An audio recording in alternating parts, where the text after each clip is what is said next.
गुरु तोर सृष्टि के रचना अचरज भरे जहान है।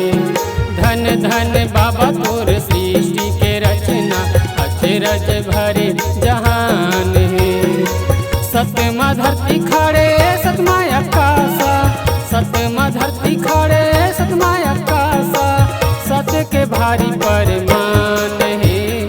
धन धन गुरु तोर सृष्टि की रचना अचरज भरी जहान है। धन धन बाबा तोर सृष्टि की रचना अचरज भरी जहान है।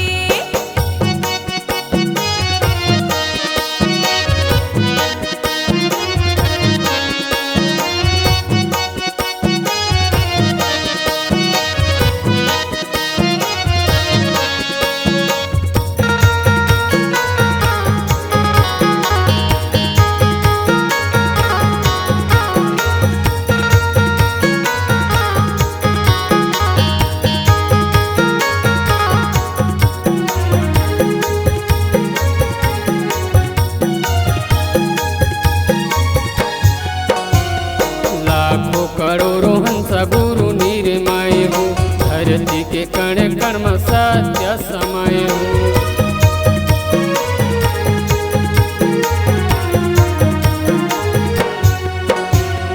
लाखों करोड़ों हंस गुरु निर्मय हो, धरती के कण कण में सत्य समय हो।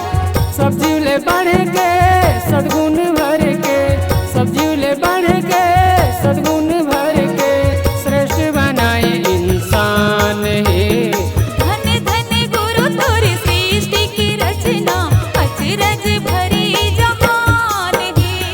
धन धन बाबा तोर सृष्टि की रचना अचरज भरी जहान है।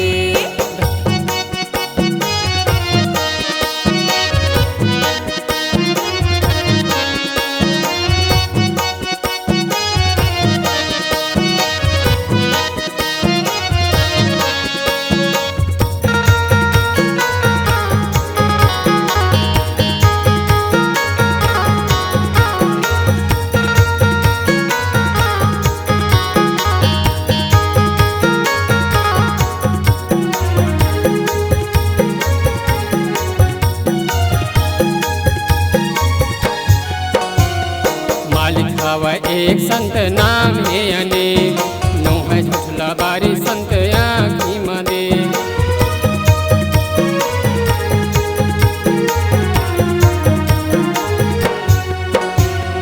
मालिक हवा एक संत नाम अनेक, नोह झुठला बारी संतो आँखी मदे।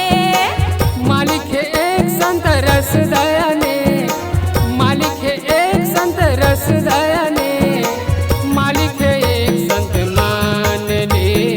धन धन गुरु तोर सृष्टि की रचना अचरज भरी जहान है। धन धन बाबा तोर सृष्टि की रचना अचरज भरी जहान है।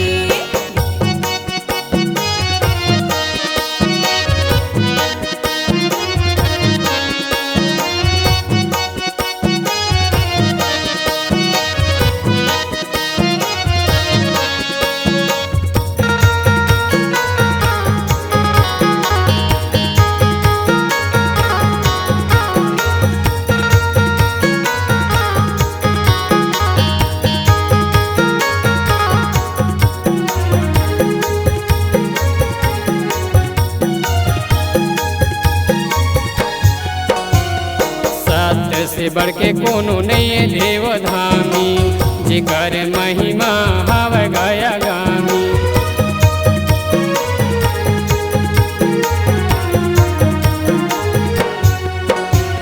सातले बढ़ के कोनो नये देव धामी, एकर महिमा हव गया गामी।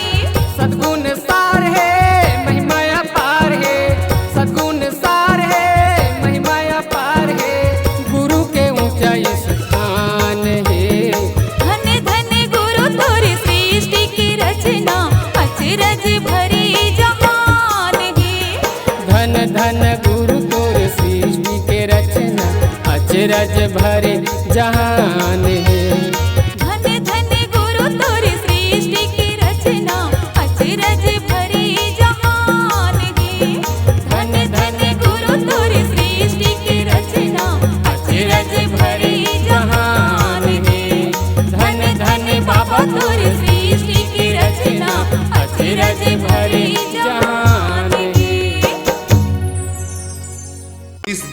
देखने सुनने के लिए आपको दीप म्यूजिक चैनल की ओर से बहुत बहुत धन्यवाद। आगे ऐसे ही गाने देखने सुनने के लिए हमारे दीप म्यूजिक चैनल को लाइक शेयर सब्सक्राइब करने के लिए बिल्कुल ना भूलें।